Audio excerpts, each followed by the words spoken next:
Hello friends, কেমন আছো সবাই? আশা করছি সবাই ভালো আছো। আমি রাত্রি আর অনুষা লাইফস্টাইলে সবাইকে স্বাগত জানিয়ে নতুন একটি টিপসের ভিডিও আবার নিয়ে চলে এসেছি। পুরো ভিডিওটা দেখতে থাকুন, আশা করছি ভালো লাগবে। প্রথম টিপসটি হলো, দেখুন আমরা অনেক সময় কি হয় দেখা যায় বাজার থেকে মাছটা নিয়ে আসার পর অনেক কাজকর্মের মধ্যে থেকেও আমরা মাছটা কাটতে পারি না। তাই তখন দেখা যায় মাছটা খারাপ হয়ে যায় আর মাছটা টাটকাও থাকে না। তাই আমরা কি করব, মাছের মধ্যে যদি আমরা কয়েক টুকরো বরফ দিয়ে রেখে দিই কিছুক্ষণের জন্য, যতক্ষণ না আমরা মাছটা কাটতে পারছি ততক্ষণ যদি একটু বরফ দিয়ে রেখে দেওয়া যায় তাহলে মাছটা কিন্তু না কাটলেও টাটকা থাকবে আর পচে যাবে না। এই টিপসটা কেমন লাগলো অবশ্যই আপনারা কমেন্ট করে জানাবেন। আর ভিডিওটা ভালো লাগলে অবশ্যই একটা লাইক করে দেবেন আর সাবস্ক্রাইব করে পাশে থাকবেন। আর দেখুন মাছ এইভাবে যদি আমরা রেখে দিই তাহলে মাছটা কিন্তু অনেকক্ষণ সময় টাটকা থেকে যাবে যতক্ষণ না আমরা কাটবো। চলে আসছি পরের টিপসে।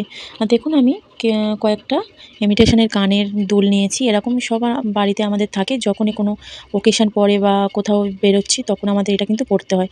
আর অনেকের দেখা যায় এই ইমিটেশনের কানের পরলে কানটা ব্যথা হয়ে যায়, ফুলে যায় বা পুঁজ হয়, এরকমই সমস্যা দেখা দিতেই পারে। আর এই সমস্যার জন্য কিন্তু অনেক সময় অনেকেই এরকম ইমিটেশনের জিনিস কিন্তু পরতেই চায় না, যেহেতু কান থেকে কানে ইনফেকশান হয়ে যেতে পারে, তাই এগুলো পড়তে চায় না। তাই আমরা যদি এর কিছু একটা সলিউশন বার করে নিতে পারি তাহলে আমাদের কিন্তু অনেকটাই সুবিধা হয়ে যাবে। কয়েকটা রসুনের নিয়ে নিয়েছি। আর এরকম রসুন কিন্তু আমাদের সবার বাড়িতে এখন থাকে। আর রসুনের মধ্যে যে ইমিটেশনের যে কানের দুলটা আছে, ওর যে গুঁজিটা আছে, দেখুন আমি খুব ভালো করে দেখিয়ে দিচ্ছি, একটু দেখলে কিন্তু আপনারা বুঝতেই পারবেন। আর খুব সুন্দর করে কিন্তু আমি এইভাবে যদি 5 বার বা 6 বার এইভাবে যদি দুলের গুঁজিটা আমরা এইভাবে যদি লাগিয়ে নিই, কিন্তু তখন কিন্তু আমাদের আর কোনো রকম ঘা বা ফোলাভাব এটা আসবে না। রসুন কিন্তু আমাদের এটা অ্যান্টিবায়োটিকের কাজ করে। এর মধ্যে যদি আমরা এইভাবে কানের গুঁজিটা দিয়ে থাকি তখন কিন্তু আমাদের যে রসুনটা অ্যান্টিবায়োটিকের কাজ করে, কিন্তু কানের মধ্যে কোনো রকম ফোলাভাব বা ইনফেকশান, পুঁজ এরকম কিছুই হবে না। চলে আসছি পরবর্তী টিপসে। আর বন্ধুরা দেখুন আমি একটা সেলো টেপ নিয়ে নিয়েছি। আর সেলো টেপগুলো কিন্তু আমাদের খুবই মুশকিলে ফেলে দেয় যখনই আমরা কিন্তু টেপটা যখন কোনো দরকারে আমরা লাগাতে যাব। আর এই সেলো টেপের গায়ে কিন্তু এটা একসঙ্গে জড়িয়ে গিয়ে লেগে যায়। তখন কিন্তু আমাদের কি হয়, এই সেলো টেপটা কিন্তু খুঁজতে অনেকটা সময় লেগে যায়। আর অনেকটা সময় লাগার পরে যখন না খুঁজে পাই তখন কিন্তু আমাদের এটা পড়েই থাকে আর ফেলে দিতে হয়।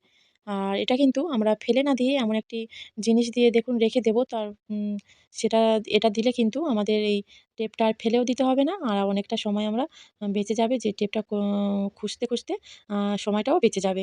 দেখুন আমি একটা সেফটি পিন নিয়ে নিয়েছি। তো সেফটি পিনটা নেওয়ার পরে দেখুন সেফটি পিনের মধ্যে কিন্তু আমি সেলো টেপটা একটু জড়িয়ে দিলাম। একটু অল্প করেই জড়ালেই হবে। শুধুমাত্র এটা বোঝার জন্য যে আমাদের সেলো টেপটা কিন্তু আর উম আটকেও যাবে না। আমরা সহজে কিন্তু খুঁজে পেয়ে যাব। আর এইভাবে যদি আমরা রেখে দিই কিন্তু দেখুন, আর আমরা ঘরের যেকোনো এক কোণায় যদি আমরা এটা ঝুলিয়েও বা রাখতে পারি তাহলে কিন্তু আমাদের কোনো রকম এটা খুঁজতেও হবে না, কোনো অসুবিধা হবে না। খুব সহজেই পেয়ে যাব। আর এই টিপসটা অবশ্যই বাড়িতে আপনারা এপ্লাই করবে। চলে আসছি পরবর্তী টিপসে। আমি একটা চার্জার নিয়ে নিয়েছি। তো চার্জারটা অনেকদিন ব্যবহার করতে দেখা যায় যে যেহেতু সাদা চার্জার, এটা কিন্তু অনেক সময় অনেকদিন ব্যবহার করতে এটা নোংরা হয়ে যায়, কালো হয়ে যায়, দেখতেও খারাপ লাগে, কেমন একটা বাজে দেখায়। আর এই চার্জারগুলো নোংরা চার্জার যখনই আমরা বাইরে কোথাও হয়তো বেড়াতে গেলাম, নিয়ে গেলাম, তখন কিন্তু অনেক খারাপ দেখায়। লোকজন কিন্তু একটু খারাপ চোখেই দেখে। তার জন্য আমি কি করছি দেখুন, আর অনেক সময় ভয়ও হয় যে এটা জল দিয়ে পরিষ্কার করতে পারবো না। পরিষ্কার করলে কিন্তু খারাপ হয়ে যেতে পারে। আর সুইচ বোর্ডে যদি দিই, যদি এই জ্যাকটার মধ্যে জল অল্প করে কিছুটা লেগেও বা থাকে, তখন কিন্তু আমাদের অনেক সময় বিপদও ঘটে যায়। তার জন্য দেখুন আমি এক একটু এক টুকরো অল্প করেই আমি তুলো নিয়েছি। যেমনটা লাগে ভেবে আপনারা তেমনটাই নিতে পারেন। তো তুলো নিয়ে অল্প করে ভেসলিন দিয়ে দেখুন আমি খুব সুন্দর করে কিন্তু এটা পরিষ্কার করে নিচ্ছি। আর এর মধ্যে কিন্তু কোনো রকম আমাদের ডিটারজেন্ট পাউডারও লাগছে না, জলও লাগছে না। আর খুব সহজে কিন্তু একদম নোংরাগুলো পরিষ্কার হয়ে কিন্তু একদম সাদা, যেমনই আপনারা চার্জারটা কিনেছিলেন তেমনই কিন্তু হয়ে যাবে। দেখুন আমি এইভাবে পরিষ্কার করে নিচ্ছি। আপনাদের যদি আরও বেশি হয়তো এটা চার্জারটা নোংরা হয়েছে আর একটু তুলো বা ভেসলিন লাগতে পারে, তখনই আমরা নিয়ে কিন্তু এইভাবে খুব সুন্দর করে কিন্তু পরিষ্কার করে নিতে পারবেন, আর কোনো রকম জল ছাড়া। দেখুন এইভাবে পরিষ্কার করে নিলে কিন্তু খুব সুন্দর ভাবে পরিষ্কার হয়ে যাবে, দেখতেও সুন্দর হয়ে যাবে। সাদা জিনিস তো। আর দেখুন কতটা নোংরা পড়েছিল চার্জারটার মধ্যে। দেখুন একদম কিন্তু কালো হয়ে গেছে তুলোটা। আর সুন্দর হয়ে গেছে আমার চার্জারটা। আপনারা কিন্তু বাড়িতে অবশ্যই এইভাবে চার্জারটা পরিষ্কার করবেন, দেখবেন খুব সুন্দর হয়ে যাবে একদম নতুনের মতো। এই টিপসটা যদি আপনাদের ভালো লাগে অবশ্যই একটা লাইক দিয়ে দেবেন। চলে আসছি পরের টিপসে। আর কাঁচি নিয়েছি। কাঁচি কিন্তু ছোট থেকে বড় কাঁচি আমাদের বাড়িতে থাকে, যেগুলো ছোট, ছোট কাঁচি সেগুলো দিয়ে আমরা সবজি কাটি বা অন্যান্য জিনিস কাটতে আমাদের কাঁচির ব্যবহার করি। আর এই বড় কাঁচিগুলো কিন্তু অনেক সময় আমাদের জামাকাপড় কাটার জন্য আমরা কাঁচিটা ব্যবহার করি।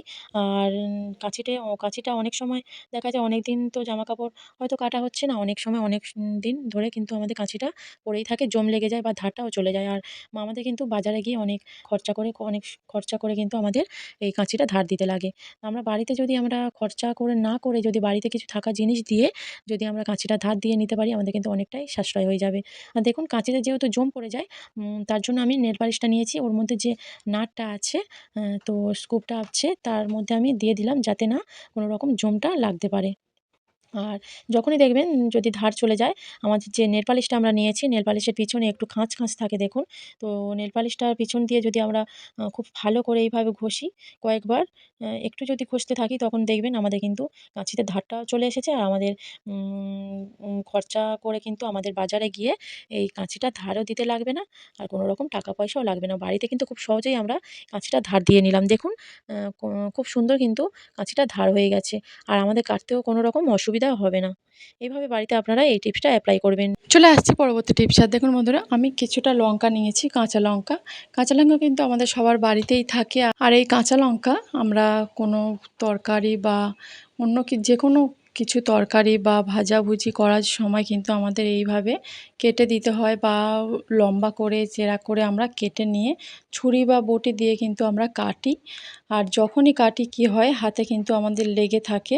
যখনই লঙ্কাটা কাটি দেখা যায় লঙ্কাটা কিন্তু আমাদের যে লঙ্কার রসটা হাতে লাগে, লঙ্কার বীজগুলো আমাদের হাতে লাগে, তখন কিন্তু অনেকটাই আমাদের জ্বালা করে, অনেকের কিন্তু র্যাশও বেরিয়ে যায়। আর এই জ্বালা পোড়াটা কমাতে আমাদের কি করলে আমাদের আর জ্বালা হবে না লঙ্কাটা যখনই কাটবো। দেখুন আমাদের সবার বাড়িতেই দুধ থাকে ফ্রিজের মধ্যে, তো সামান্য অল্প করে দুধ যদি আমরা লঙ্কা কাটার পরে আমরা যদি হাতে এরকমভাবে হাতের মধ্যে ভালো করে ঘষে নিই, দেখুন দুধটা নিয়ে যদি যেখানে যেখানে আমাদের লঙ্কার রস বা বীজগুলো লাগবে সেখানে ঘষে নিলে, যেখানে জ্বালা জ্বালা করে সেখানে যদি আমরা দিয়ে দিই, এরপরে কিন্তু কোনো রকম আর জ্বালা পড়া হবে না, আর র্যাশও বের হবে না।